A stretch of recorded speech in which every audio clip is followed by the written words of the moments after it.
야 이놈들아 외과에서 혼자 개업해도 팔이 나는데 3명이 앉아서 뭐 할 거냐 그러시는 거예요. 네, 혹시 대장 항문 질환이 성인병에 포함된다는 얘기 여러분 들어보셨는지 모르겠습니다.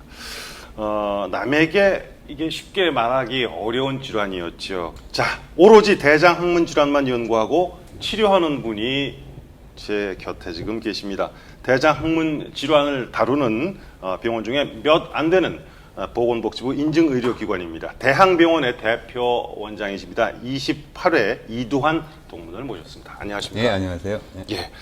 먼저 이게 대장 항문 질환에 대해서 우리가 좀 알아야 될 필요가 있을 것 같습니다. 네. 어떤 것들이 있는지 좀 설명을 해주시죠. 뭐 대장 항문 질환은 이제 대장 항문 쪽으로 나누어야 되는데요. 대장 쪽에는 제일 뭐 흔한 게 대장 용종, 대장암, 그다음에 각종 염증, 뭐 궤양성 대장염이나 크론병처럼 만성 염증도 있고, 어떤 감염이나 이런 그런 급성 염증도 있고, 여러 가지 기능적인 문제들, 변비도 있고, 뭐 과민성 대장증후군도 있고, 뭐 이런 건 다 대장 항문 질환에 속하고, 항문 쪽은 잘 아다시피 치질이라고 얘기하는데 이제 치핵이죠. 네. 혈관하고 살 커지는 거. 그다음에 뭐 치루 구멍 뚫린 거, 뭐 찢어진 치열, 뭐 소양증, 뭐 각종 거기도 암이 생길 수가 있고, 네. 뭐 이런 각종 질환들이 있죠. 요즘엔 대장 항문 질환 때문에 이 세상을 뜬 분들이 많지 않습니까? 많죠. 암 네. 생기고 그러면 그것 때문에 생명이 대장 항문 이쪽 네. 방면이 그다지 많은 분들에게 알려지지 않았을 때인데요. 그렇죠. 네. 그 저희가 이제 레지던트 하고 그럴 때가 외과에서는 외과 담당한 부분이 많잖아요. 이제 네네. 위장관도 있고 간담체, 간담도, 췌장도 있고 유방도 있고 물론 대장 항문도 있고 네. 뭐 내분비도 있고 혈관도 있고 이런 여러 이제 분과가 있는데 그때 당시는 이제 분과가 안 됐었어요. 네. 그냥 외과 의사들은 그거 다 했던 거죠.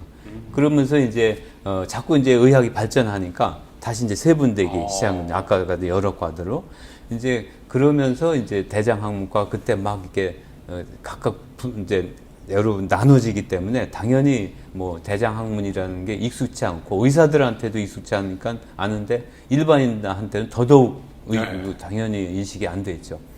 심지어 저희가 이제 처음에 개원했을 때 대장 항문 써붙였으니까 사람들이 가면서 입고 킥킥 웃었다니까요. 그 정도로 뭐 전혀 안 알려졌던 거죠. 1990년입니다. 그게 외과 전문의 3명이 모여서 대장 항문 전문 병원. 그렇죠. 네. 서울 외과. 이게 이제 현 그렇죠. 대학병원의 전신이죠. 네. 네. 그 당시에는 굉장히 획기적이었지 않습니까? 그 획기적이었죠. 외과 중에서도 그 중에서 대장 항문. 그것도 혼자가 아니라 3명이서 그것만 하겠다. 그때 당시에도 대학병원은 당연히 뭐 신뢰도가 있죠. 뭐 거기 가면 잘 치료해 줄 것 같고 실력도 있고 그러니까 다 가고 싶은데 굉장히 불편했던 거예요. 뭐 가기도 절차도 불편하고 지금은 많이 친절해졌지만 그때는 불친절하기도 하고. 네네. 근데 개인 의원에 가자니 좀 내 몸을 맡기는 건데 그냥 그렇죠. 약 타먹는 걸로 끝나는 게 아니라 수술을 해야 되는 몸을 맡기는 건데 뭔가 좀 불안하잖아요. 규모가 있는 그렇죠. 원하는 그러니까 거죠. 불안한데 그거를 한 분야만 3명이서 그 캐고 집중하게 되면 환자들이 신뢰도 없고 당연히 뭐 개인 의원, 개인 병원이니까 뭐 친절은 기본이고 이제 이걸 이제 생각해서 그렇게 한 거죠. 어떤 같은 의료계나 네. 아니면은 사회에서 보는 그 반응 어땠습니까? 근데 당연히 그때 의사분들은 반대했죠. 저희 이제 스승님한테 이제 우리 이렇게 하겠다 뭐 찾아갔죠. 당연히 인사드릴까 아니 개원이니까 인사했더니 야 이놈들아 외과에서 혼자 개업해도 팔이 나는데 3명이 앉아서 뭐 할 거냐 그러시는 거예요. 당연히 그 생각이 맞죠. 네. 외과 혼자 개원해도 잘 안 되는 판에 3명이서 있으면 당연히 안 되죠. 그때는 그런 전문병원이라는 그 개념이 도입이 안 되셨고 그전에는 여러 명이 내과, 외과, 산부인과 뭐 이렇게 모여서 했잖아요. 이제 그 저희 이후로는 이제 한 과만 여러 명이 집중해서 하는. 그 뒤로 뭐 우리들 병원도 생기고 무슨 내과, 속편한 내과 이런 것도 생기고 뭐 예치과 뭐 이런 것도 생기고 하면서 이제 전문 병원 시대가 도래가 됐죠. 하루 몇 건 정도 수술하십니까? 아까 수술하시는 게 즐겁다고 얘기하셨는데. 지금은 한 7, 8건 평균 그렇게 하죠. 하루에요. 하루에. 근데 저는 뭐 이렇게 수술이 긴 수술들이 많지 않아서 뭐 그렇게 어렵진 않고요. 또 수술하는 시간은 사실 하루 종일 수술해도 좀 그렇게 힘들진 않아요. 미래를 우리가 쉽게 얘기할 수 없겠습니다만 네. 이게 언제까지 이게 하실 수 있을 것 같습니까? 근데 의사의 문제점은 뭐냐면 누가 강제로 은퇴를 안 시킨다는 데 문제가 있어요. 그렇죠. 누가 뭐 70까지 80까지 한다고 해서 누가 뭐 관두라는 사람 없거든요. 미혼호를 뭐 회수한다는 것도 그렇죠, 그렇죠. 그런데 그렇게 하다 보면 자꾸 이제 그냥 일하게 되는 거죠. 일하게 되고 그래서 이제 선배들님들을 보면 되게 아프실 때까지 일하더란 말이에요. 그러니까 아프니까 이제 일을 그만두게 되죠. 네. 그러면 시름시름 앓으시다가 돌아가시더란 말이에요. 저는 과연 그렇게 사는 것이 어떤 인생의 삶의 성공적인 삶이냐? 네. 좀 고민스럽죠, 저도. 그래서 언젠가는 결단을 내서 이제 뭐 끊어야 되는데 이게 참 쉽지가 않아요. 다양한 형태의 환자들을 보다 더 많이 만나실 것 같은데. 그렇죠. 기억에 남는 사례 어떤 사례가 있을까요? 이제 안타까운 사람들이 되게 기억이 남죠. 네. 합병증이 없는 민간요법은 그런 대로 네, 괜찮은데 그렇죠. 이제 뭐 거기다 살 썩는 주사약. 그 돌팔이들이 수술 않고 주사로 치료한다고 해서 뭐 지진다거나. 지지는 건 그래도 괜찮아. 이게 살 썩는 약은 약이 퍼져 들어가면 거기 다 썩어버려요. 지지는 건 지지는 데만 뭐 조직이 죽으니까 고기만 그렇게 이제 조직이 죽는데 이건 약 들어가면 막 약이 스며 들어가니까 뭐 쫙 다 썩어버려 갖고 제일 기억나는 건 거기 균이 들어가 갖고 아유. 그게 이제 괴사성 근막염이라고 균이 이제 항문 쪽은 균이 굉장히 많거든요. 네네. 그게 이제 주사할 때 들어가 갖고 그게 이제 근막을 타고 쭉 퍼지는 거예요. 그래가지고 항문 주해가지고 거의 배까지. 물론 고환 뭐 이런 데까지 다 음낭 뭐 다 그냥. 예. 그 치사율이 상당히 높아요. 다 여기까지 다 배까지 다 열고 다 긁어내고 뭐 그랬는데 너무 안타까운 거예요. 아이고 그 주사를 치료한다는 말에 생명이 뭐 죽을 뻔했잖아요. 그래서 네. 뭐 겨우 산 경우 또 한 가지는 대장암에 걸려서 왔을 때 사실 대장암은 용종 단계를 거쳐서 암 되는 게 95%예요. 예. 그 얘기는 거꾸로 얘기하면 열심히 용종을 떼어내면 95%는 암으로 안 간다는 예방이 얘기잖아요. 가능한 거고. 그렇죠. 굉장히 좋은 거죠. 그냥 밑도 없이 툭 생기면 굉장히 뭐 언제 생길지 불안하잖아요.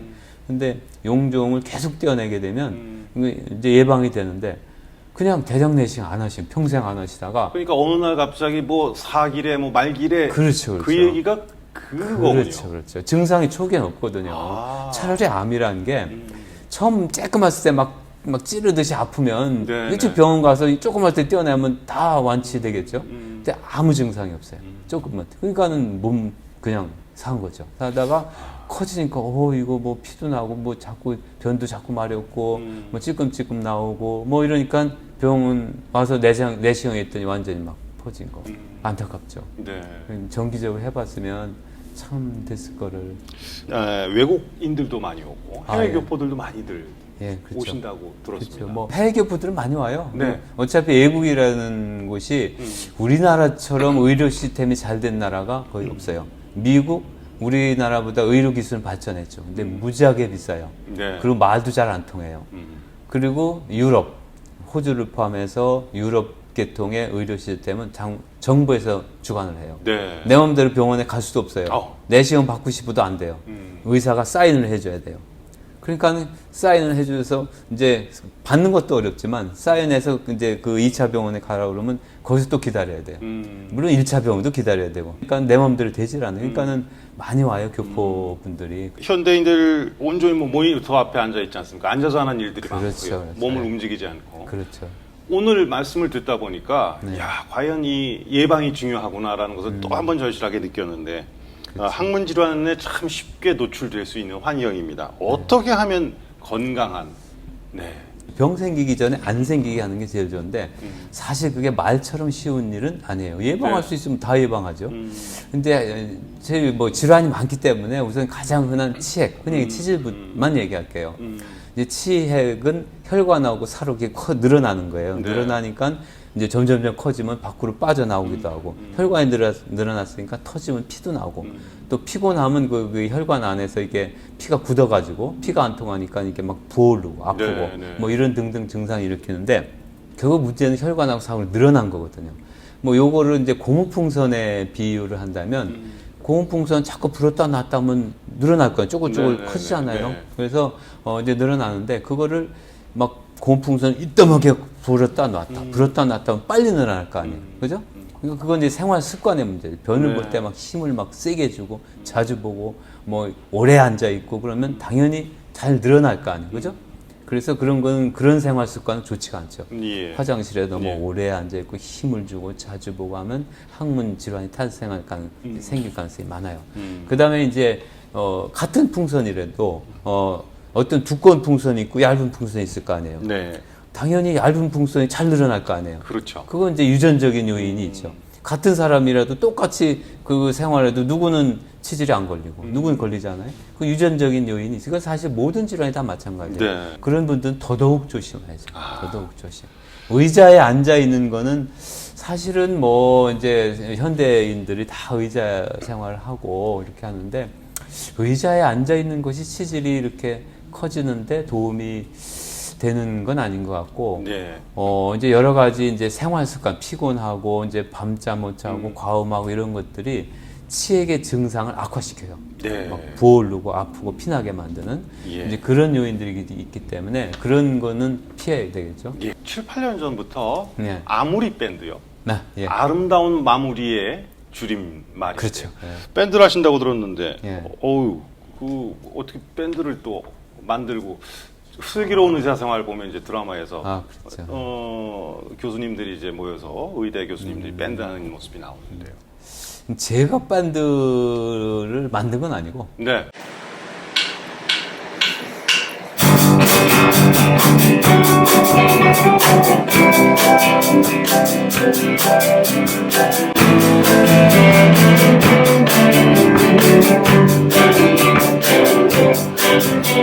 나이가 들다 보니까 뭔가 악기를 하면 멋있어 보이더라고요. 그래서 뭔가 악기를 해야지. 뭐 제가 기타 네. 아니면 색소폰을 할까 이제 했는데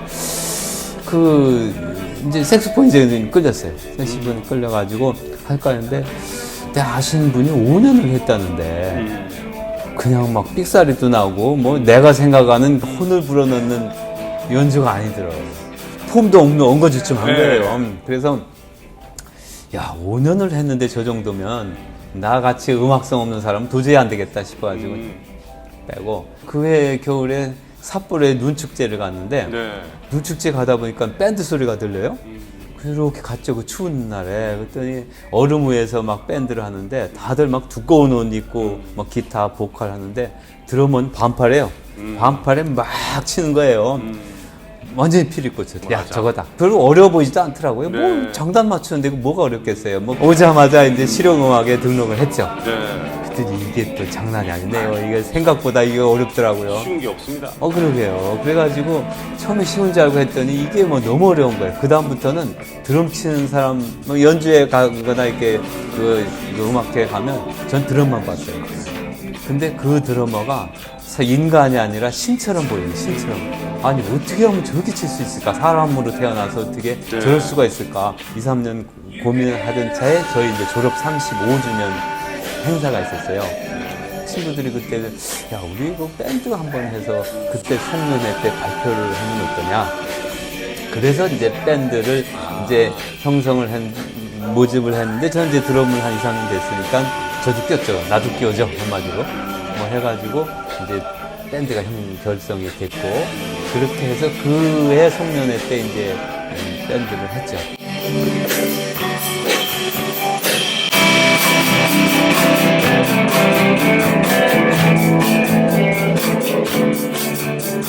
운동도 열심히 하신다고 들었습니다. 처음에 등산 하다가 이제 하나하나 테니스 한때 열심히 하고 탁구도 열심히 하고 뭐 그러다 마라톤도 하고 그래서 완주까지 하고 그다음에 등산은 뭐 이제 여기저기 막 국내만 다니다 보니까 좀 싱겁기도 하고 그래서 처음에 한 4,000m급 올라갔다가 뭐 한 5,000m급 올라갔다가 결국은 이제 킬리만자로 산까지 이제 5,895m 예. 거기까지 올라갔다가 지금은 이제 트레킹 네. 보통 트레킹 한번 가면 뭐 열흘에서 뭐 보름 정도 그냥 계속 걸어요. 그래서 뭐 저기 뉴질랜드의 밀포드 트랙이나 뭐 그 호주의 그 그레이트 오션 루트나 뭐 알프스의 여러 가지 그 트레킹 코스 알프스에 있는 뭐 10박에서 15일 굉장히 긴 코스들이에요. 그다음에 히말라야 뭐 순례길 같은 거죠. 순례길도 그거 한번 가서 순례길은 이제 좀 편하죠. 그래서 그러고 순례길이 편하셨어요?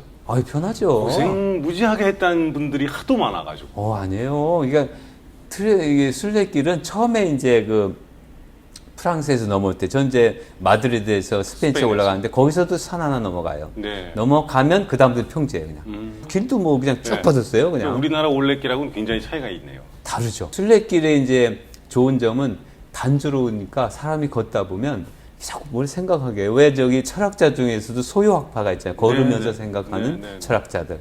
그냥 단조로우니까 그냥 생각을 하게 돼요. 뭐 몸은 힘들지 않아요. 그냥 터덕터덕 그러면서 옛날 뺏기지 않으니까. 시선이. 그렇죠. 예. 뭐 시선 볼 것도 없어요. 예. 그러니까는 그냥 옛날 살아온 길, 뭐 내가 앞으로 또 뭘 할까도 생각하고 또 주위 사람들한테 뭐 내가 잘해줬던 일, 또 뭐 미안해서 못해줬던 일, 뭐 이런저런 생각도 하고 내가 뭘 이걸 했는데 요거는 좀 아쉽다는 뭐 네, 이런 네. 별 생각을 다 해요.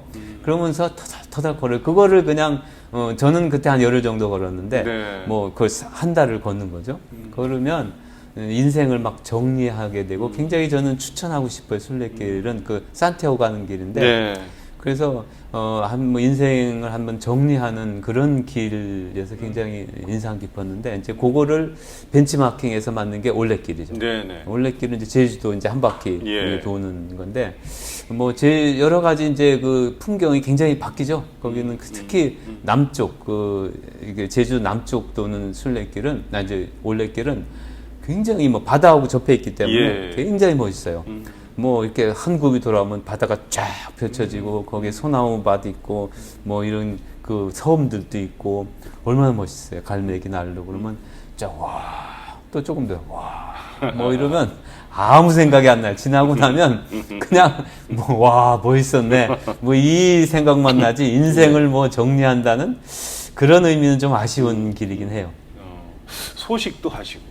저는 이제 생각에 제일 한 끼를 굶는다면 어느 굶기가 제일 좋을까? 그러게요. 아침, 저는. 점심이나 저녁은 사실은 혼자 먹는 일이 거의 없잖아요. 예, 예, 예. 뭐 약속 때문에 먹고 그런데 이 약속 잡아놓고 난 안 먹고 당신만 먹으시 할 수는 없잖아요. 그냥 먹을 수밖에 없으니까 이게 걸리기가 쉽지가 않아요. 근데 아침은 내가 안 먹으면 안 먹으니까. 네, 네. 그럼 안 먹고 가면 이제 그냥 일하다 보면 바쁘니까 점심 때까지 먹을 생각도 안 나요. 그리고 더군다나 이제 아침에는 저는 운동을 하거든요. 어떻게 하십니까? 뭐 아침에 뭐 달리기 10분, 20분. 그것도 이제 팔에다가 이제 7.5kg, 그러니까 3.5kg, 3.5kg, 7kg를 팔에 감고 달리기를 해요. 그러면 체중이 한 7kg 늘어나는 꼴이죠. 한 10분, 20분 달리고. 그 다음에 저기 이게 팔굽혀펴기 50개. 또 뭐 이게 스쿼트 50개. 뭐 이런 운동을 해요. 밥 먹는 시간에 그거 하는 거죠. 네. 그러니까 시간 뭐 굳이 뭐 일을 쓸 일이 없잖아요.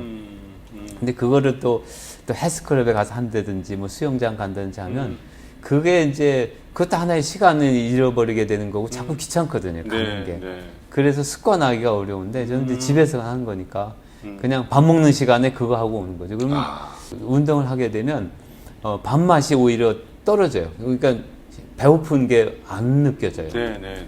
굉장히 좋죠. 그게 제가 한번 그 혈당 체크를 했더니 네. 실제로 운동을 하면 혈당이 떨어졌다가 어느 정도 올라가요, 이게. 네. 그래서 이래서 이게 운동하면 배고픔을 덜 느끼는구나 하여튼 느끼는데 하여튼 이제 다른 사람 밥 먹고 운동 안 하는 사람보다 저는 덜 먹고 더 쓰니까 훨씬 뭐 2배 효과가 있는 거죠. 뵙기에도 그렇습니다. 그래서 점심 저녁은 그냥 먹어요. 뭐 굳이 네. 뭐 줄이지 않아요. 내 먹고 싶은 대로 먹어요. 근데 이제 그렇게 하고 그런 운동을 해야 그리고 아침에 이제 보통 골프 연습장에 가요. 갔다가 이제 1시간 골프 연습하고 출근하는데 뭐 그렇게 해야 체중이 유지되는 것 같아요. 네. 그렇지 않으면 살찌게 돼 있어요. 맞습니다.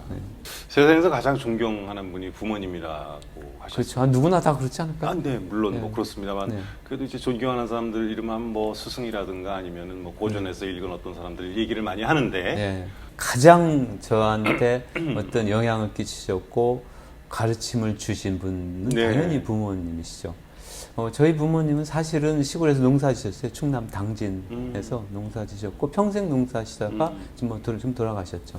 두 분 다 이제 국민학교죠. 요즘 초등학교 졸업이셨고. 근데 저는 이제 그 같이 살면서 부모님하고 살면서 부모님이 일하시는 거, 생활 방식, 생각하시는 거를 계속 이제 접하게 되잖아요. 네네. 그리고 부모님은 진짜 성실하셨죠. 예. 아무리 덥든 뭐 아무리 무슨 뭐 비가 오든 뭐 그거는 꼭 그 해야 될 일은 하셨죠. 뭐 절대 피하지 않고 그냥 꾸준히. 그러니까는 그런 거를 보면서 저렇게 이제 힘들게 일하시는구나. 그러니까 그런 꾸준함을 배웠죠. 그래서 항상 이제 그 부모님이 저한테 하시던 거는 이제 한자마 사자성어로 재불여근이라는 걸 이제 가끔 이제 말씀하셨는데, 재는 이제 재능이죠. 재능. 예. 불 아니 불자. 여는 이제 같을 여자. 근은 이제 근면함의 근자. 재능은 타고난 재능은 근면함을 이기지 못한다. 뭐 그런 뜻이에요. 근데 그렇게 하시면서 이제 계속 저한테 어떤 눈으로 보는 삶을 주죠. 그게 저한테 몸에 배서 지금도 사실 굉장히 저는 꾸준한 게 몸에 뱄어요. 네. 그게 저희 가장 큰 장점. 저는 그렇게 머리가 뛰어난 사람은 아니에요. 그런데 꾸준한 거는 부모님한테 배워서 그것이 저의 지금의 나를 만들어 그 가장 큰 뿌리가 됐지 않나. 네. 그런 생각을 해요. 출연하시는 동문들에게 공통으로 드리는 질문입니다. 나에게 과연 서울고등학교는 어떤 의미인가? 서울고등학교. 이제 저를 만들어준 그 3년간의 삶이었죠. 제일 처음에 이제 뭐 어렵게 서울고등학교에 들어갔잖아요. 다들 뭐 시험 봐서 들어갔는데 다들 비슷비슷하죠. 다 날고 기는 친구들인데 다 중학교 때는 다 전교에서 뭐 몇 등 안에 들든 뭐 그런 수재들이 다 왔는데 첫 시험을 봤을 거 아니에요? 60명 중에서 43등을 했어요. 네. 경악을 했죠. 반에서 43등. 그 전교가 43등이 아니고 반에서. 와, 역시 대단하구나. 그래서 열심히 해야지. 뭐 어떻게 하면 되겠지 해서 했는데 또 뭐 41등인가 뭐 세 번 원래 교사 3번 연달아 그런 거예요. 예.